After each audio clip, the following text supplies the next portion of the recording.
What is up, everyone? Plutonium here, and today I'm going to address the elephant in the room. Well, there is no elephant in the room. I just have a couple of opinions to discuss about. One of these opinions I did bring up in the past, and one of those is the toughest Godzilla enemy that he ever faced.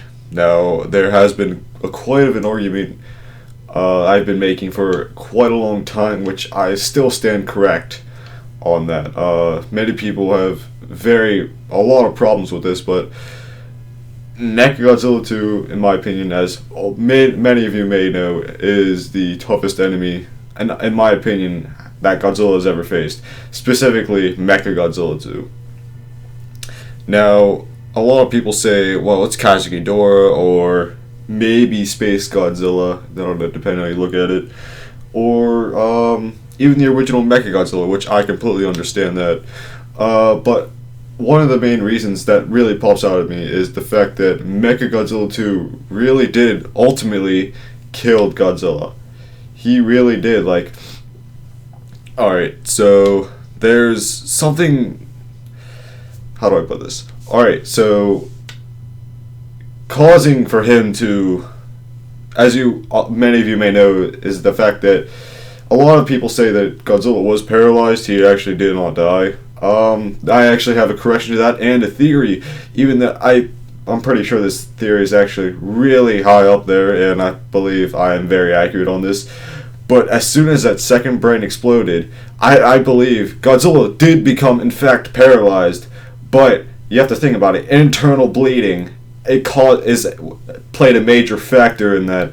Now you're wondering, why would internal bleeding really make this ginormous beast, the king of all monsters, to die? Well, that's actually a great question.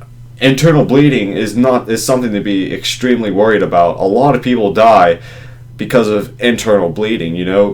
It's crazy. That causes a lot of deaths and a lot of accidents and stuff like that. And just repeated blows to where the source of the internal bleeding is not very good. Your chances of death are extremely high.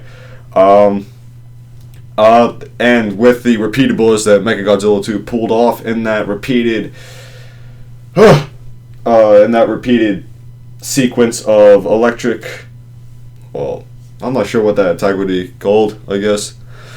I don't know. I'm just going to make it up. But with that certain attack that he did with repeated blows to the brain, and then making it eternal bleed, cause eternal bleeding, will cause Godzilla to die. I mean, that is the ultimate factor right there, and a lot of people fail to realize the realization you have to take into account. Although it's a movie, I'm making a big deal of it, but still, I cannot stand to be wrong. I honestly think I'm right about this, and I hope a lot of people realize that Godzilla did die because of Mechagodzilla 2, and not because of Kazuki Ghidorah, because Kazuki Ghidorah, first of all, really didn't stand a chance. I mean, yes, he beat up Godzilla rough, but honestly, did we all know that Godzilla wasn't going to die? Did we all know that? I mean, that type of situation has been so cliche down the whole Godzilla timeline. All the Godzilla movies, they've been very cliche, but once again, you get a very, how do I put this?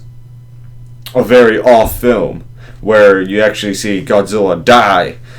Now, that including Destroya, where we see the new look and everything like that, and that'll lead to my next opinion after this. We have kind of the same thing. Godzilla's getting his ass kicked, and then out of nowhere he gets the power and the strength to defeat the monster. Well, that happens in Mechagodzilla 2 and Godzilla Final Wars. But the problem is with that is the fact that Kazuki Ghidorah was sucking energy from Godzilla, making him weaker, making him basically weaker. But as we move on to Mechagodzilla 2, we get something very odd. You have Godzilla die, and then having him revived by Rodan, which is something extremely odd. And I think what shows the characteristics of how much the monsters respect Godzilla. You know, that shows feelings, that shows bravery, that shows a lot about how these monsters act and everything like that in all the films. Like, they're just not dumb monsters, and they're actually very smart organisms. And you know, that shows me a lot. Next topic. This isn't something very serious, it's just something I believe in. But a lot of people think that in Godzilla vs. Destroyer, they thought it was very sad and very sad that Godzilla died. Like, you don't, like, and I have mixed feelings about this, but my main feeling is I didn't feel sad. I felt very happy that he did that, and I'll explain why. When you hear the music, you know, you tear up and everything. And the first time I ever watched it, I'm like, no, this isn't happening. I hate everyone. Like, you guys just get that type of feeling. But now that I watch it, I'm so happy that he did. And it's not the fact that I hate him. It's just a feeling of release. It's like if your pet got old, and you know you couldn't do anything about it, and you know you don't want him to go out, you know, fighting, and then you don't want him suffering. You don't want something like that suffering. It's basically like you don't want your pet suffering, and you know it was gonna happen.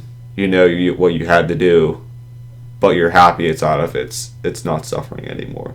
That's what I really felt about and Godzilla vs. Destroyer now. That's what I really feel about it. I just felt like very happy, you know? No more suffering. No more gathering nuclear energy. No more fighting monsters. Honestly, if it was, this would be the end of the Godzilla franchise right there. And I completely support it. You know, if it really was the end of the franchise, I'm full support of it. You know, and I hope a lot of you would understand that based on my opinion I just shared with all of you. You know, it'd be the perfect ending of the whole franchise. You know, none of Millennium's films were required.